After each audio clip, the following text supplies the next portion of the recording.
guys, today I'm giving you an overview of the Milestone Compendium, Volume 2.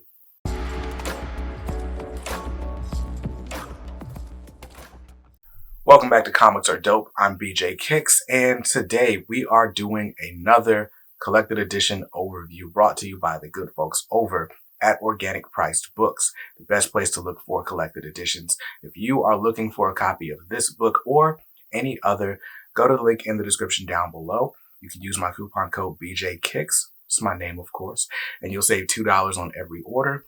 Or for books or for orders of 3 or more books, you can use the code BJKicks, ship it together. You'll save 5% on your entire purchase. But anyway, today we are taking a look at the Milestone Compendium, Volume 2. This book is massive. It's over 1,300 pages, collecting basically the entire year of 1994 as published by Milestone Media in conjunction and partnership with DC Comics. And this collects a whole lot, not the least of which being the entire Worlds Collide event for the first time in one book. So I'm super excited. I'm going to go ahead and switch out the camera view and show you just why. So friends, here we are at the second Milestone Compendium. So we're looking at beautiful cover art, by the way. This is a brand new image, penciled by Dennis Cowan with inks by John Floyd and colors by Chris Sotomayor. It's a new image made specifically for this trade paperback collection. So inside, we're going to find a whole lot, including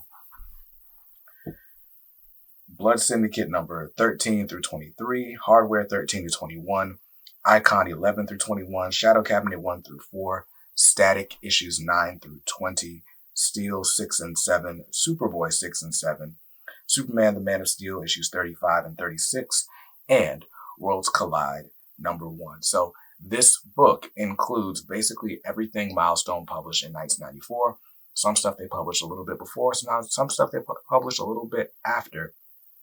But generally, this is all like the second year of Milestone's publishing, including the landmark event Worlds Collide, which was a crossover between the DC Comics Superman family of titles and the Milestone titles. So we got team-ups with Superboy, Static, and Rocket, and the Blood Syndicate, and lots of others. We'll talk about them as we get further into the collection. So let's go ahead and open it up. Nice little cover art there. We've got our table of contents, and just like the first volume, this is pretty much collected in reading order.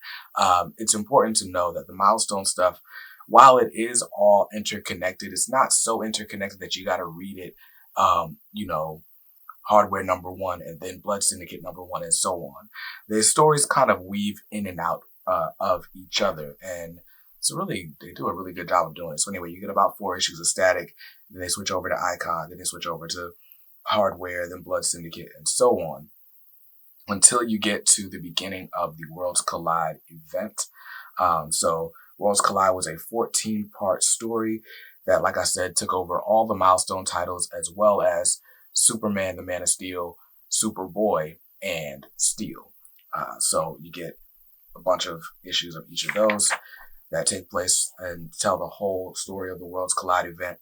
And then you kind of get back into individual storylines. So this book starts with Static issue number 9.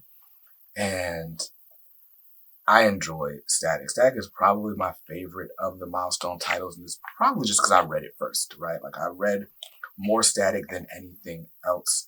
But here, Static is fighting, I can't remember the name of the kid, or if they even say it, but basically this kid multiplies himself in order to shoplift, basically. And we learn why he's shoplifting, and I won't spoil that. But Static, of course, at least, for the first 8 issues, was drawn by John Paul Leon. And then starting with issue 10, if I'm not mistaken, you start getting other artists in here. So I remember the first time I read this issue, it was kind of a jolt, seeing these different artists and their different takes on it. But John Paul Leon still goes back and forth. But anyway, Static is like just I feel like Static is like the light of the Milestone universe is how they call it. Um, but what I enjoy about Static and really all the Milestone titles is that they really deal with like real world issues. Like in the last story arc or last volume, you had static storylines that talked about, racism and anti-Semitism. Um, Through all of these books, you get stories of like gentrification and urban plights, um, government conspiracy, cover-ups, like all of that. But anyway, now we're looking at some issues of Icon. And if Static is like the light of the Milestone universe, I feel like Icon is the heart of it, right? Icon is mostly told through Rocket's perspective, Rocket being his sidekick. In this volume, we're introduced to Buck Wild, Mercenary Man, who is basically like an amalgamation of like Luke Cage and Black Lightning, a parody of each.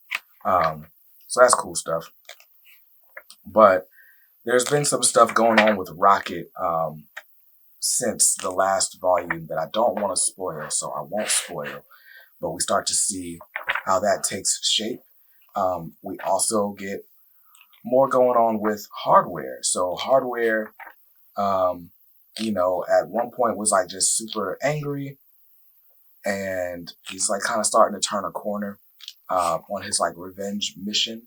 And he's got some decisions to make as well, like how he's going to continue as a hero. So I don't want to spoil that, but that's a major story that kind of helps lead us or throughout the lead into the Worlds Collide event. Right now we're looking at Blood Syndicate. But the Worlds Collide event starts basically about halfway through this book, and it's really cool. So we're actually looking at it right now. So this is Superman Man of Steel issue 28? No, 35, excuse me. Issue 35 is the first issue of the Worlds Collide crossover. And basically, there is this mailman who goes to sleep in Metropolis and wakes up in Dakota, and vice versa. And it turns out that somehow he's controlling reality. So when he switches in and out of these dimensions, sometimes he's bringing people with him.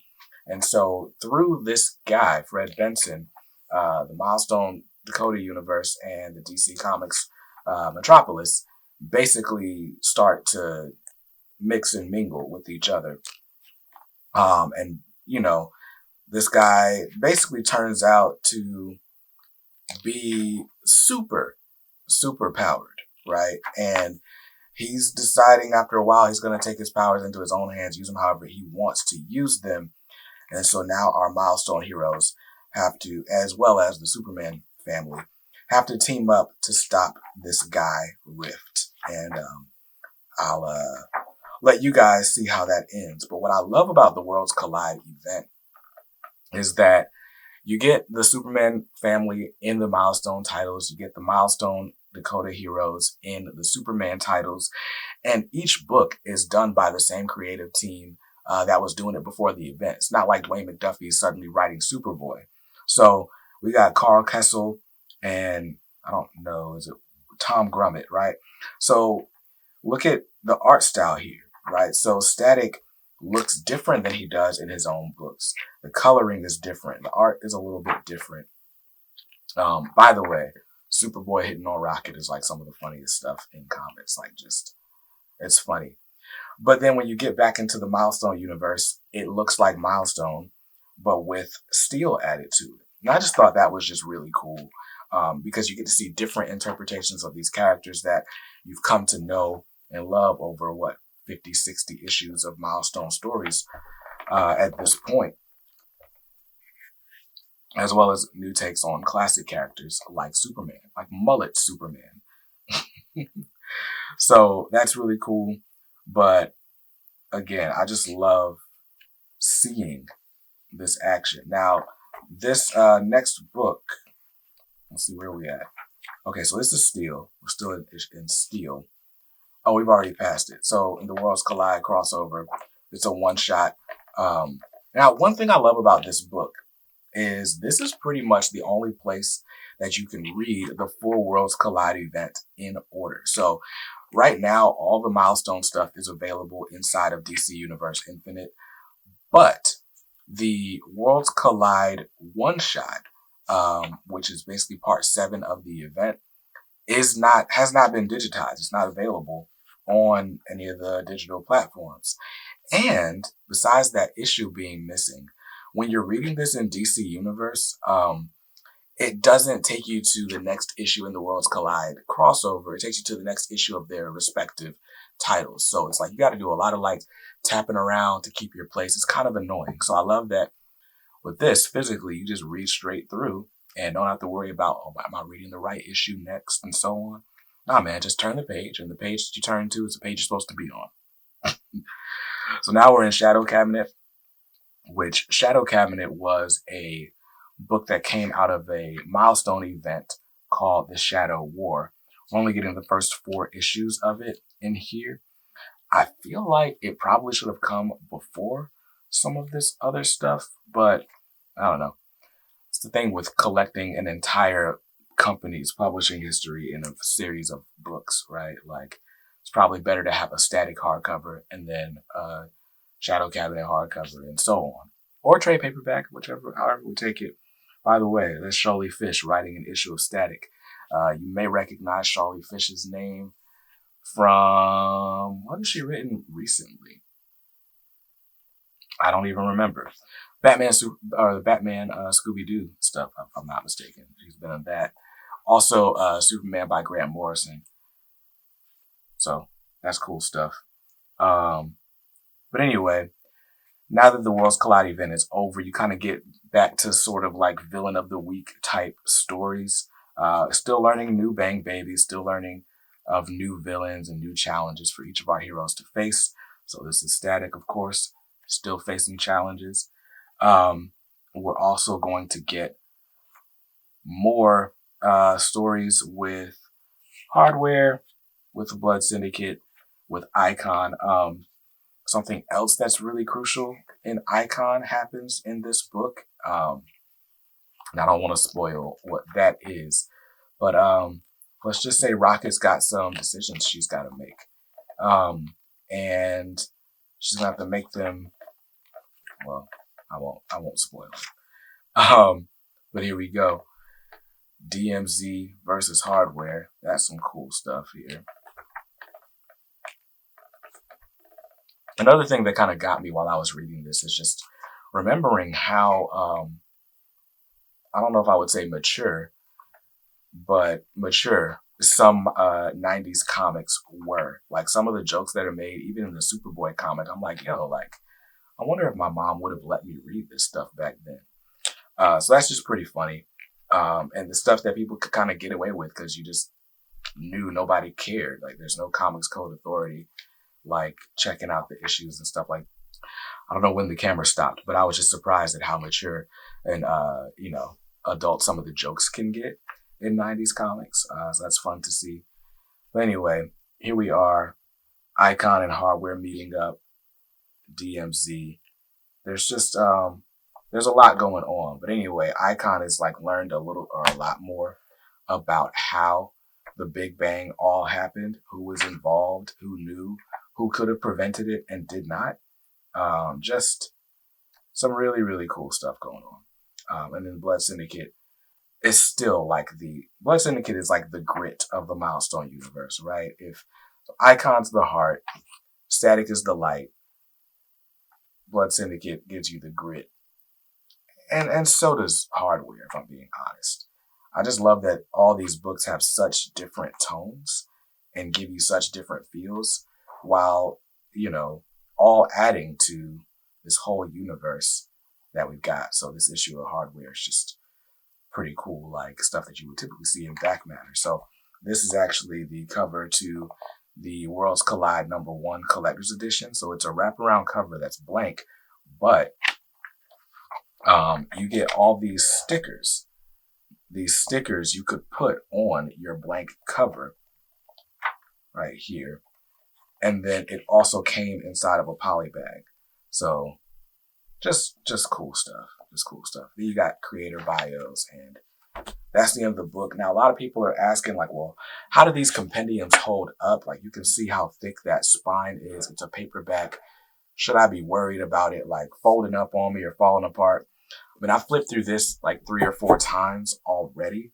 I own all of this stuff in single issues, but I read it digitally, so I'm not really, you know, putting a ton of wear and tear on it. I'd say this will at least last you through a few reads. They're well made. I don't think there's anything you got to worry about. My plan is to dismantle a few of these and get them bound into custom hardcovers of each separate series. But as far as build quality, it works well. I think you'll enjoy it. So thanks for watching my overview. So that was my overview of Milestone Compendium 2. Now, if you're a Milestone fan, this is a must. If you came into the Milestone universe with the Milestone Return stuff from 2021, I've covered it on this channel. Hardware Season 1, Static Season 1, Icon and Rocket, Blood Syndicate. If you've read any of that, you've got to read this stuff too. Not because it's interconnected and you need it, but because this is what inspired that. You got to read what came first to really fully appreciate just how great Milestone comics really are.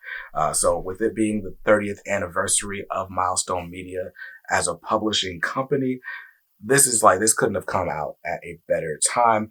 The month of February 2023 is just awesome to be a Milestone fan. So anyway, grab this book. I've talked about it enough. I've shown you the pages. I've shown you everything. Volume 1 is still in print. If you haven't gotten that, use the link in the description down below to grab them both for a pretty heavily discounted price over at Organic Price Books. And that's going to do it for me. I'll see you guys in another collected edition overview very soon. Peace.